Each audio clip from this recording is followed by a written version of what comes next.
ఏమున్నది ఇండేట్ పెట్టు sir provide చేస్తారు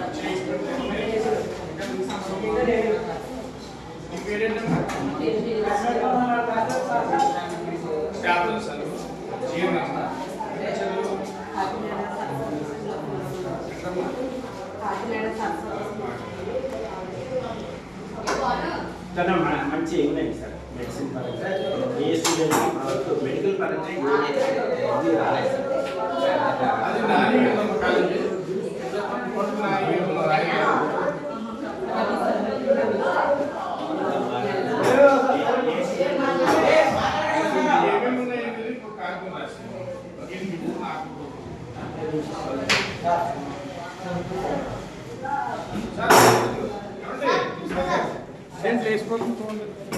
తీసేస్తారు ఇక్కడ పనికొచ్చి మళ్ళీ ఎన్ని వచ్చారు చూసి వాళ్ళకి ఎలా ఉంటుందంటే ఇక్కడ సరిగ్గా లేవు మంచిదే పెట్టండి ఒకవేళ వాంటెడ్ అనుకోండి కావాలి కావాలని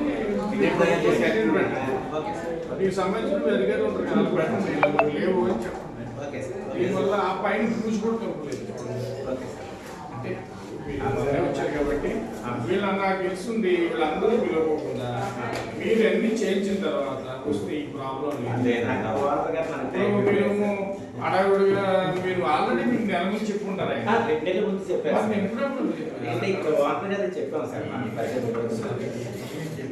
ఇలాంటి మానేసి కూడా తీసుకోవడం మనం ఫ్రీ కాదు సార్ ప్రభుత్వం డబ్బులు ఇస్తుంది ఆ 2 months విషయంలో మీరు మినిస్టర్ గారితో చెప్పి ఏమన్నా 2 నెలలు మాకు అవ్వలేదు అక్కడ ఇచ్చినాయి మీరు చెప్పినాయి మాకు వేరే ప్రొవైడ్ చేయాలి చెప్పాలా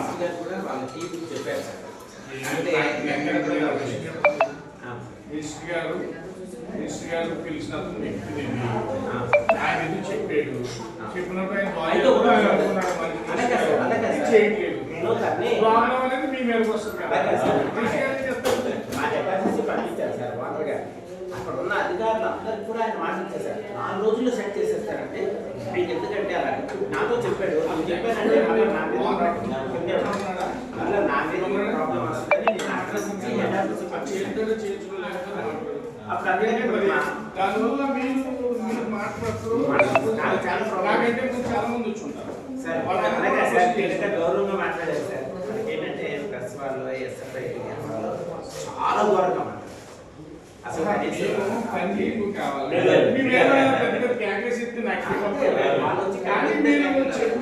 సరిగా చేయకపోతే మాత్రం నేను కంప్లైంట్ అంతవరకు కానీ మీ మీద నేను అనుకోవడం వల్ల ఉపయోగం లేదు పిల్లలు కూడా బాగా నచ్చారు అనుకుంటారు కానీ వాళ్ళకి అన్నీ జరుగుతుంది వాళ్ళు అలసి కొట్టు అలగడం వల్ల ఎందుకు మాట్లాడుతున్నానంటే మన నలుగురిలో నేను ఇంజనీరింగ్ చదువుతున్నాను దీంట్లో ఫెసిలిటీస్ అన్ని పిల్లలకి వచ్చిన బాధ్యత ప్రభుత్వం ఇస్తుంది దానికి ఆర్గనైజర్ మీరే సుప్రీం దానికి మీరు స్టాఫ్ అందరూ చూసుకోవాలి స్టాఫ్ తర్వాత వీళ్ళు చూసుకోవాలి వీళ్ళందరికీ ఏ ప్రాబ్లం వచ్చిన పిల్లవాడికి ఏదైనా వచ్చి జ్వరం వచ్చినా ఆయన తీసుకుంటాడు పడుకున్నాడు ఎందుకు పడుకున్నాడు అనేది ఎవరు చూడలేదు అది ఎందుకు పడుకున్నాడు పిల్లల పేరెంట్ వస్తాడు పేరెంట్ వస్తే మా హాస్పిటల్లో మా ఊరి జ్వరం ఉంటే వస్తుంది వస్తే ఈ కంప్లైంట్ చెప్పారు టాబ్లెట్ ఇచ్చి చెప్పకుండా చెప్పాలన్నా చెక్ చేసుకోండి చెప్పలేదంటే మనం ఎందుకు పడుకున్నాడు మీకు తెలియదు నాకు తెలియదు బాబా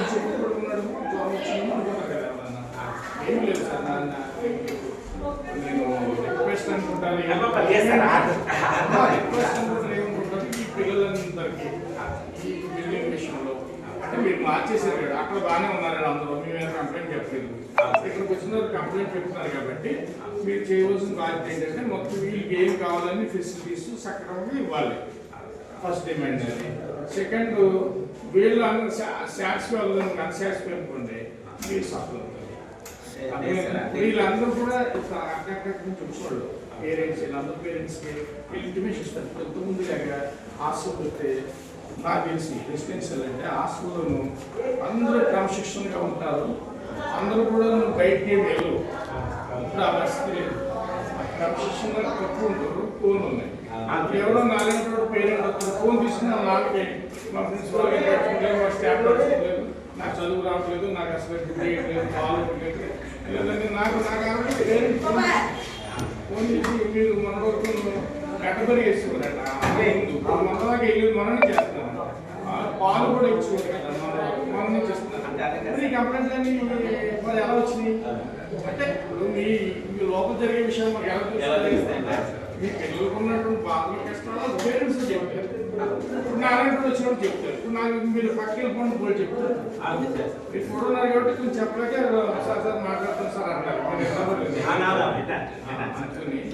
వీళ్ళు కంప్లైంట్ లేకుండా మీరు చూసుకుంటే చాలా హ్యాపీ.